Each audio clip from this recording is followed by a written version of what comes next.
2025년 들어 빅테크 기업들의 혹독한 구조조정 소식이 연이어 들려오고 있습니다. 팬데믹 이후 비대해진 조직 규모를 줄이기 위한 해고는 과거에도 있었지만 최근의 움직임은 결이 다릅니다. 단순한 인력 감축이 아니라 저성과자를 솎아내고 남은 직원들에게는 더 빡빡한 업무 환경을 요구하고 있죠. AI에 더 투자하기 위해 사람들을 AI가 대체할 수 있어서 해고를 하고 있는 것입니다. 한마디로 AI 때문에 해고가 되는 시대. AI와 경쟁하며 자신의 생산성을 증명해야 되는 시대가 닥친 것이죠. 안녕하세요. 티타임즈 배소진입니다. 최근 구조조정에 나선 빅테크 기업 한두 곳이 아닙니다. 먼저 마이크로소프트입니다. 2025년 1월 정리해고를 단행했는데요. 2월까지 해고된 인원이 무려 2,000명에 달합니다. 여기에 그치지 않고 5월 또 다른 인력 감축이 있을 수 있다는 소문도 돌고 있습니다. 메타의 CEO 마크 저커버그도 일찌감치 2025년은 격렬한 한 해가 될 것이라며 구조조정에 대한 엄포를 놓았었죠. 2월부터는 해고 메일을 발송하기 시작했는데요. 전체 직원의 약 5%를 해고할 예정이라고 합니다. 이는 약 4,000명의 직원이 일자리를 잃을 수 있다는 의미죠. 구글은 1월에 플랫폼 및 기기 부문 25,000명 직원을 대상으로 자발적 퇴사 프로그램, 즉 희망퇴직을 받았다고 하는데요. 이와 별개로 여러 팀에서 수백 명 규모의 산발적 해고도 계속 진행되고 있는 것으로 알려졌습니다. 이 밖에도 세일즈포스, 인사 소프트웨어 회사 워크데이, 이미지 편집 플랫폼 회사 캔바, 3D 디자인 소프트웨어 회사 오토데스크 등이 올해 해고를 단행한 대표적인 회사들입니다. 사실 기술 기업들의 해고는 그리 특이한 일이 아닙니다. 일자리를 늘렸다 줄였다, 상황에 맞게 탄력적으로 인력을 운영하는 게 당연시되는 문화이기 때문이죠. 그런데 올해 들어 해고를 대하는 기업들의 분위기가 완전히 달라졌다는 게 전문가들의 평가입니다. 과거에는 팬데믹 이후 급증했던 사업 규모가 줄면서 조직을 슬림화하기 위한 규모 중심 해고였다면 올해는 경기 침체도 있지만 무엇보다 AI발 해고라는 점이 다르다는 겁니다. 그래서 해고의 과정도 전례 없이 무자비해지고 있습니다. 마이크로소프트가 대표적인데요. 해고 통지서에는 당신의 직무 수행 능력이 직책에 대한 최소 성과 기준치와 기대치를 충족하지 못했기 때문에 해고됩니다. 라고 적혀 있었다고 합니다. 또 향후 회사에 다시 입사 지원을 할 때도 과거 실적과 해고 사유를 고려하겠다고 명시했죠.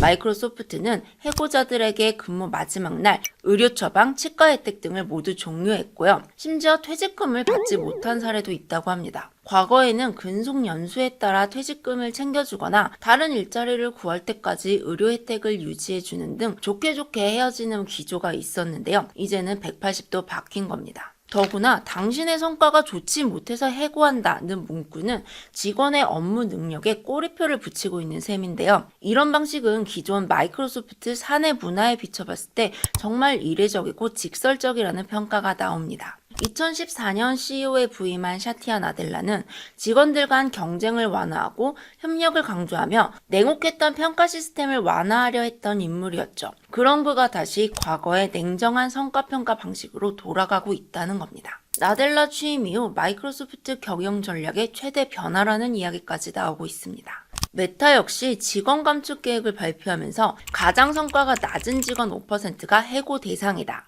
라고 내부에 공표를 했습니다. 내부 성과 등급에 따라 관리자가 기대치 약간 충족 혹은 기대치 미달이라는 평가를 내리면 자동으로 해고 대상에 오르게 돼 있고요.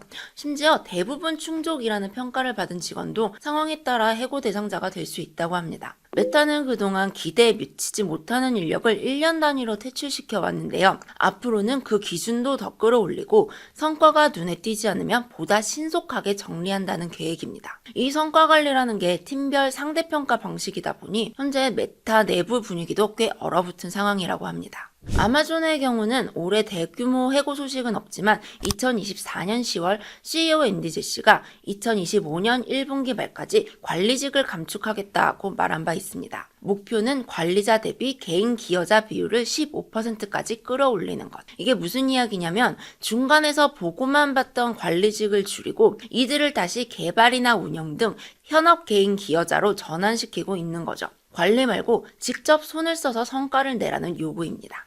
앞서 말씀드렸다시피 최근 해고의 흐름은 기업들의 달라진 방향성을 보여줍니다. 단순히 일자리를 없애서 조직 규모 자체를 슬림하게 만들겠다는 차원이 아니라 조직의 생산성과 효율성을 극대화하기 위해 인력을 조정하는 것이죠. 즉, 비핵심 부문의 인력은 AI가 대체하고 그렇게 아낀 자원을 AI 투자에 쏟아붓고 있는 겁니다. 구글의 경우 안드로이드 소프트웨어, 픽셀폰, 크롬 브라우저 등 팀에서 구조 조정을 했지만 AI와 클라우드 등 주요 투자 분야에서는 오히려 인력을 늘릴 계획입니다. 클라우드 사업부의 경우 HR과 운영 지원 인력을 줄였고요. 대신 늘어난 자리는 영업과 엔지니어링 직무입니다. 메타나 마이크로소프트 역시 모두 해고의 이유로 AI 부문 채용을 확대하기 위해서라고 밝히고 있습니다. 특히 마이크로소프트의 경우 감원 기준이 되는 성과 기반 시스템에 AI 혁신을 핵심 우선순위로 삼았을 때 이 사람이 중요한 AI 인재인지 표시하고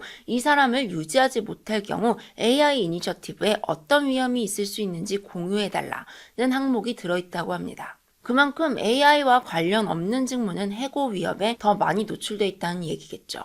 또 세일즈포스의 경우 올해 1000명의 직원을 해고했는데요. 이들이 내부적으로 다른 직책에 지원할 수 있도록 문을 열어뒀습니다. 최근 CEO 마크 베니오프가 AI 제품 판매에 주력할 영업사원 2000명을 고용하겠다고 밝힌 만큼 해고된 직원 일부가 이 자리로 옮겨갔을 가능성도 제기되고 있죠. 그러니까 AI를 개발하거나 AI를 고객사에 판매하는 데 관여하지 않는 직무라면 비핵심 인력으로 간주되는 분위기라는 겁니다. 직접적으로 AI와 관련이 없는 직원이라면 내 자리가 회사에 여전히 필요하다는 걸 과거보다 더 나은 퍼포먼스로 스스로 증명해 보여야 하는 상황인 거죠. 퍼포먼스를 끌어올리려면 결국 AI를 활용하는 수밖에 없습니다. 같은 사람이 생산성을 높이려면 더 많은 시간 일하거나 더 효율적으로 일해야 할 텐데 근무 시간을 무한정 늘리는 건 현실적으로 불가능하니까요. 이런 분위기를 단적으로 보여주는 게 최근 쇼피파이 CEO 토비 리케가 직원들에게 보낸 메모입니다. 팀이 인력과 자원을 요청하기 전에 AI를 사용해 원하는 작업을 수행할 수 없는 이유를 설명하라. 쉽게 말하면 일이 많다고 그냥 사람 뽑자고 하지 말고 먼저 AI로 해결할 수 있는지부터 확인해라 라는 거죠. 결국 앞으로는 AI로 대체 가능한 업무에는 신규 채용이 없을 거란 얘기나 다름없습니다. 그러면서 그는 전 직원에게 모든 업무에 AI를 무조건적으로 사용하라고 강조했습니다. AI를 쓰는 건 플러스가 아니라 이제 기본이고 필수라는 거죠. 토비 리케의 메모를 읽어보면 정말 뜨끔한데요. 자신의 분야에 AI를 적용하는 기술을 배우지 않고 포기하는 건 불가능하다고 생각한다. 포기를 해보는 건 자유이지만 살아남기 어려운 방식이다. 그렇게 가면 정체될 것이며 느리게 실패하게 될 것이다. 오르지 않는다는 건 미끄러지고 있다는 뜻이기 때문이다. 이 말은 모두가 언젠간 닥쳐올 미래라는 걸 알았지만 아무도 쉽게 입 밖에 내지 못했던 이야기라서 더 충격적이죠. 그동안 많은 CEO들이 AI는 일자리를 없애는 것이 아니라 작업을 더 효율적으로 만들기 위한 도구다 라고 말해왔었잖아요. 그런데 토비 리케는 이제 AI와 사람이 일자리를 놓고 경쟁하게 될 것이라고 대놓고 말해버린 셈입니다. 그리고 이걸 더 먼저 대놓고 말했던 CEO는 스웨덴 핀테크 기업 클라르나의 세바스찬 시미아트코프스키입니다. 그는 2024년 12월 한 인터뷰에서 AI를 도입한 후 1년째 채용을 하지 않았다. AI는 이미 인간이 하는 거의 모든 일을 할 수 있다. 이젠 어떻게 적용하고 활용하느냐의 문제일 뿐이다. 라고 말했죠. 클라르나는 실제로 1년 새 직원 수를 4,500명에서 3,500명으로 줄였습니다. 그리고 앞으로 2,000명까지 줄어들 수도 있다고 했죠. 이렇게 인력을 감축하고 AI로 비용을 절감하면서 클라르나는 2024년 전년 대비 매출 24% 증가, 첫 연간 흑자를 달성했습니다. 만일 클라르나가 계속 이런 수익성을 증명해낸다면 그들과 같은 길을 걷는 기업도 많아질 수밖에 없겠죠. 이 정도로 노골적이진 않지만 빅테크 기업들 역시 직원들을 대하는 분위기가 달라지고 있습니다. 무제한 저녁 식대, 무료 간식, 세탁 서비스 같은 과도했던 복지는 줄이고 이제는 더 치열하게 일할 것을 요구하고 있는 겁니다. 대표적으로 아마존입니다. CEO 앤디 제시는 관료주의 문화 때문에 조직 생산성이 떨어지고 있는 것에 질색하고 있는데요. 얼마나 직원들을 들볶고 있는지 최근 유출된 내부 메모를 보면 알 수 있습니다. 한 프로젝트에 50명 이상 참여하지 마라. 큰 팀을 갖고 있다고 아마존에서 성공한 건 아니다. 최소한의 자원으로 최대 성과를 내라. 당신이 얼마나 카리스마 있고 팀을 잘 관리하는지는 중요하지 않다. 중요한 건 고객을 위해 실제로 어떤 결과를 냈는가이다. 실력주의는 여기에 따라 보상하는 것이다. 경쟁사들은 주 7일, 하루 15시간씩 일하고 있다. 빠르게 움직이고 주인처럼 행동해라. 그리고 아마존은 주 3일 하이브리드 근무제였던 걸 2025년 1월부터 전면 사무실 복귀로 바꿨습니다. 회사를 떠나겠다는 직원들의 반발이 있었음에도 굉장히 강경하게 조치를 취했죠. 구글 공동 창업자 세르게이 브린도 주당 60시간이 생산성의 최적점이라며 직원들에게 평일엔 사무실로 출근하라고 독려하고 있습니다. 2025년 1월 세계경제포럼은 향후 5년 내 전 세계 기업의 41%가 AI의 업무 자동화 때문에 인력을 줄일 계획이라고 발표했습니다. 이는 특정 국가나 산업에 국한된 이야기가 아닙니다. 전 세계 1,410만 명 이상의 근로자를 고용한 1,000개 기업들을 조사한 결과입니다. 보고서에 따르면 2030년까지 AI로 인해 사라지는 일자리는 약 9,200만 개에 이릅니다. 반면 새로 생겨나는 일자리는 1억 7천만 개로 더 많다고 합니다. 얼핏 보면 희망적이지만 여기엔 함정이 있습니다. 새롭게 등장하는 일자리 대부분은 AI를 적극 활용할 수 있는 능력을 갖춘 사람들에게만 열려 있다는 점입니다. 결국 AI 기술을 이해하지 못하거나 적극적으로 활용하지 못하는 사람들은 일자리를 잃을 위험에 처할 수밖에 없습니다. 물론 보고서는 AI가 인간의 모든 업무를 완전히 대체하지는 않을 것이라고 전망합니다. 공감, 판단력, 창의성과 같은 인간만의 고유한 능력은 여전히 가치가 있고 AI가 따라하기 쉽지 않은 영역이기 때문입니다.